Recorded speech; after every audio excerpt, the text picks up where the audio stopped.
जय माता दी, जय माता दी गुरु माँ। मैं जय माँ भद्रकाली कालका माँ की बेटी बिलंदपुर दरबार से आशा करती हूँ महामाई की कृपा से सभी बच्चे खुश होंगे।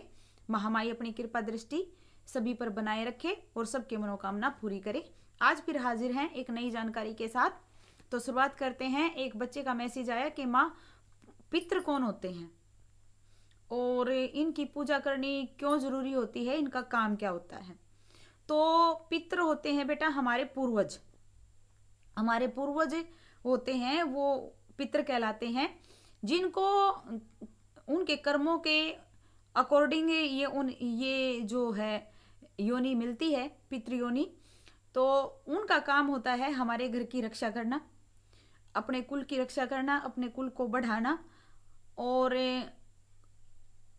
बुरी शक्तियों से अपने परिवार की रक्षा करना। मतलब हर तरह से अपने परिवार को फुल सपोर्ट देना पितरों का काम होता है। और कई बार क्या करते हैं कि बच्चे गलती कर देते हैं और पितरों की जो सेवा है वो करना बंद कर देते हैं, तो इसका बहुत नुकसान उठाना पड़ता है आपको। पितरों की सेवा करनी बहुत ही जरूरी होती है कुल की वृद्धि के लिए।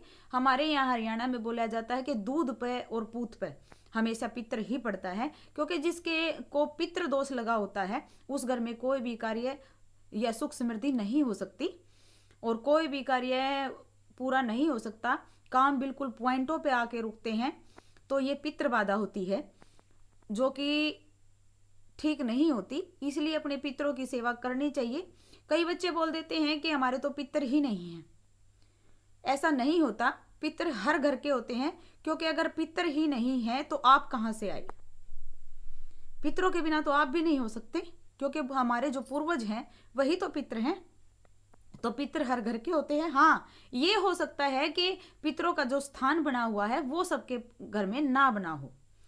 मतलब जो हमें थान बोल देते हैं अपने यहाँ लोकल में, वो जो स्थान दिए गए हैं पितरों के वो हो सकते हैं भी सब ने ना बना रखे हों, लेकिन पितर सबके होते हैं। तो उनकी सेवा बहुत जरूरी होती है, उनको स्नान कराना बहुत जरूरी होता है, उनके नाम का तर्पण करना बहुत जरूरी होता है।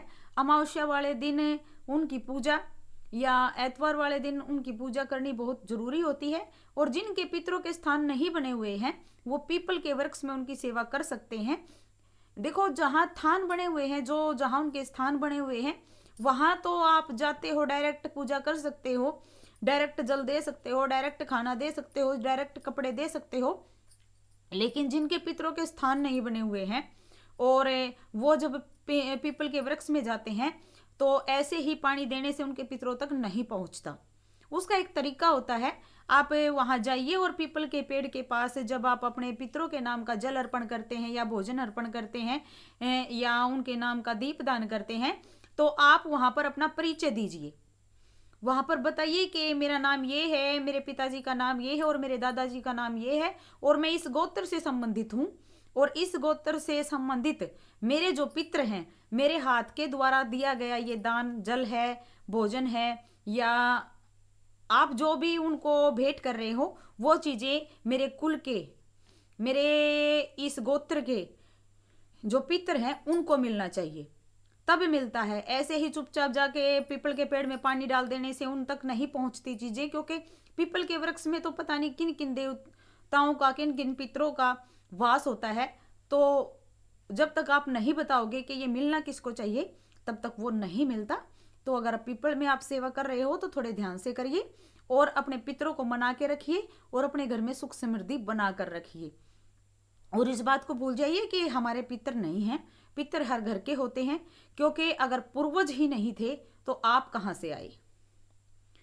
तो अपने पितरों को मान सम्मान दीजिए, उनका तर्पण कीजिए, उनको खुश रखिए। अगर आपके पितर खुश होंगे तो आपके घर में किसी भी बाहरी शक्ति का, जो नकारात्मक शक्ति है, उसका प्रवेश नहीं हो सकता, क्योंकि वो हमारे घर के दरवाजे पर पहरेदारी देते हैं, अपने बच्चों की सुरक्षा करते हैं। तो हमेशा अपने पितरों को मना के रखिए और नेगेटिविटी से खुद को बचाए रखिए, क्योंकि अगर उनका वास होगा तो नेगेटिविटी है जो वो घर में कभी प्रवेश नहीं करेगी। तो अपने पितरों को मान सम्मान दो और अपने कुल में सुख समृद्धि रखो। जय माई की।